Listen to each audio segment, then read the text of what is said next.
మీరు ఈ వీడియో చూస్తున్నారు కదా, మీ ఫోన్ని ఎలా పట్టుకున్నారో ఒక్కసారి చూడండి. ఒకవేళ మీరు మీ నెక్ని ఇలా బెండ్ చేసి ఉంటే మాత్రం మీ నెక్ మీద జస్ట్ 27 కిలోస్ ఆఫ్ ప్రెషర్ పడుతుందని మీకు తెలుసా? నమ్మలేకపోతున్నారా? అయితే వీడియోని ఫుల్గా చూడండి. Welcome to IT spine series day 1. ఈరోజు మనం మాట్లాడుకునే టాపిక్ టెక్ నెక్. నార్మల్గా మన హెడ్ వెయిట్ 4 to 5 కిలోస్ ఉంటుంది, కానీ మీరు నెక్ని ఫార్వర్డ్ బెండ్ చేసి చూసినప్పుడు ఆ ప్రెషర్ డబుల్ అండ్ ట్రిపుల్ కూడా అవుతుంది. అంటే almost 25 to 27 kilos of weight me neck మీద పడుతుంది.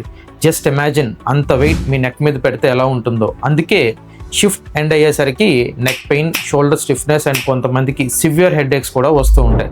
దీనికి సొల్యూషన్ మాత్రం చాలా సింపుల్. తలని ముందుకు బెండ్ చేయకుండా ఫోన్ని మీ ఐ లెవెల్కి తీసుకోండి. అలానే ల్యాప్టాప్ స్క్రీన్ హైట్ కూడా మీ ఐ లెవెల్కి ఉండేలాగా సెట్ చేసుకోండి. ఇది మన ఐటీ స్పైన్ సిరీస్లో డే 1. రేపు ఇంకో ఐటీ స్పైన్ ప్రాబ్లం గురించి తెలుసుకుందాం. మీ సాఫ్ట్వేర్ ఫ్రెండ్స్కి ఈ రీల్ని ఫార్వర్డ్ చేయండి and follow my page for more spine health tips.